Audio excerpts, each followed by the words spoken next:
Hey there, my friends, it's me again. Today I want to talk with you about population growth and the influx of foreigners into this country and what it's doing to us. It's a matter that affects you, your livelihood, your future, your children's future in enormously profound ways. So please, pay attention to what I'm about to tell you, and I promise you that by the end of this video, you want to see change too. I'm going to present to you, as before, facts and figures as well as their sources so that you can verify what I say. I do this because I want to use the force of logic, not the shrill and empty rhetoric, to persuade you, to convince you, to reason with you.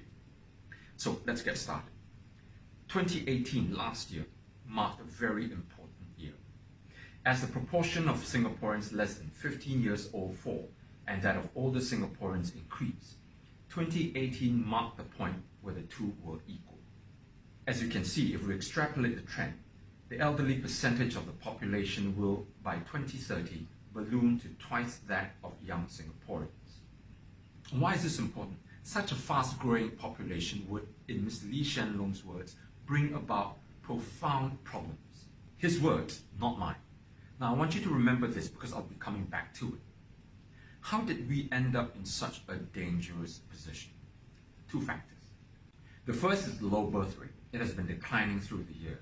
The average number of births per woman in Singapore is 1.16, which remains one of the lowest, if not the lowest, in the world. And the second factor is the high emigration rate. Between 2001 and 2011, around 1,000 Singaporeans renounced their citizenship every year. By 2004, nearly 160,000 had left Singapore, and the rate is picking up. By 2016, this number jumped to more than 210,000. Now, this is a huge number considering our small population. And mind you, these are our young, our talented, in other words, our best and brightest who are leaving.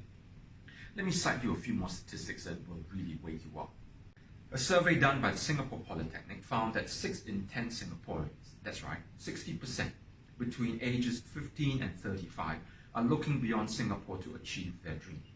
A separate study done by the Institute of Policy Studies also found that nearly 60% of young Singaporeans believe that emigration is inevitable. In 2012, Mindshare, a global survey company, found that a similar percentage of Singaporeans said that, given a choice, I would like to emigrate. Now, I can cite you study after survey showing an alarming number of young Singaporeans indicating that they'd like to leave this country, but I think you get the picture.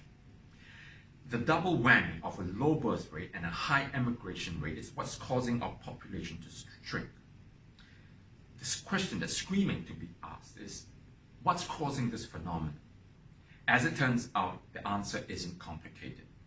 Studies repeatedly show that it's the cost of living and the stressful lifestyle in Singapore that's causing younger Singaporeans not to have children. A survey showed that 50% of younger Singaporean couples of childbearing age, cite finance as the main reason that's deterring them from wanting to have children. The report straight up said that with the costs of childcare and infant care at a premium, more couples are thinking twice about having children. Another study showed that the main cause of the low birth rate in Singapore is due to costs required in rearing a child. And what about the high immigration rate? What is causing younger Singaporeans to want to leave this country in such high numbers? The top reasons cited are the high cost of living, stressful lifestyle, lack of opportunity, and lack of an open and democratic system.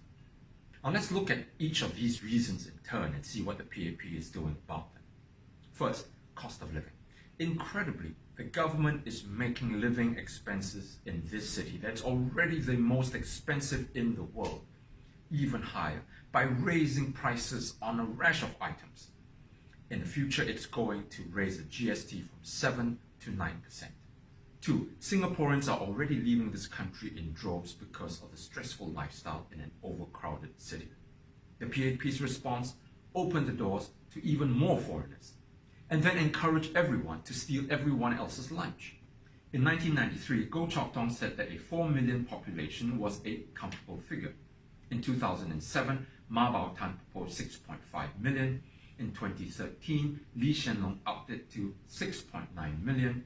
In 2019, Heng Swee Keat said he's okay with 10 million. They're making the numbers up as they go along. And you know what the worst part is? None of them have to deal with the daily struggle of taking public transport or live in crowded HDB estates. When you keep bringing in foreigners to boost our population figure, what is that doing to our Singaporean identity? I've had many Singaporean men serving the national service asking me what is it that they are defending?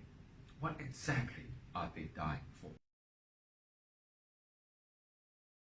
3. Lack of opportunity.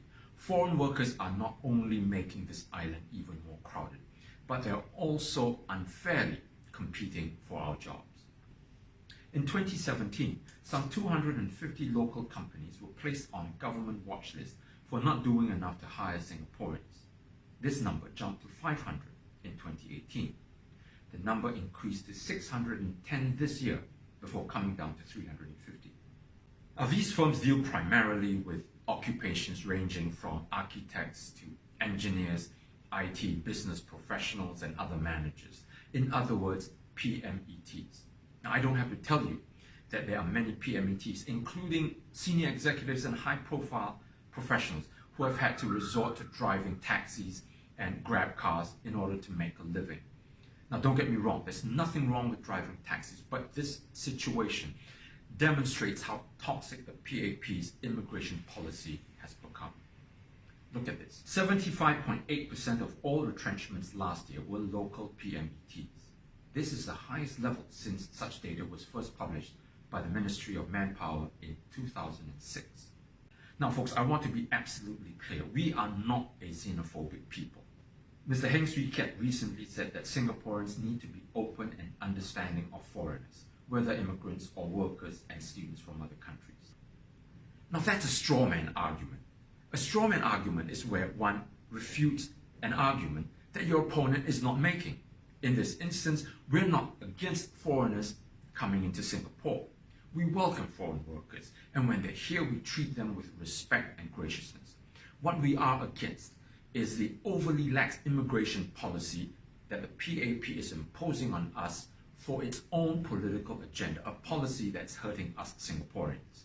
If you don't believe me, take a look at some of these headlines. PMETs making up rising share of retrenched locals. Singaporean workers unhappiest in Southeast Asia. PMET retrenchments hit all-time high. Singaporean workers most stressed globally. Millennials pessimistic about their future, and on and on. Now, that's how bad the situation has become. And it bothers me, as I'm sure it bothers you, how the PAP is treating the people. 4. Lack of democracy. Now, researchers point out that anti-PAP and pro-democratic ideas strongly influence the decision of native Singaporeans to leave the island state. Local academic Dr. Yap Mui Teng noted that helplessness and fear in the face of an overpowering political and power structure drives Singaporeans to leave. So what does the PAP do? It makes the political system even more oppressive, reserving the presidency for its own candidate and changing her race, refusing to call for a by-election even when the seat is vacated, closing down websites, suing and prosecuting netizens and activists, raiding activists' homes, and attacking already nervous academics who so much as criticized its policies.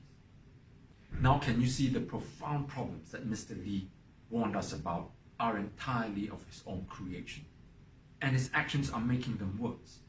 And I remind you, my friends, we are the ones who end up paying the price. And in case the PAP and its supporters recite their usual trope about the opposition knowing only how to criticize but not coming up with solutions, let me remind them of our recently launched population and immigration policy, where we spelled out in detail how we can grow our population in a sustainable manner and manage the inflow of foreign talent without jeopardizing local jobs.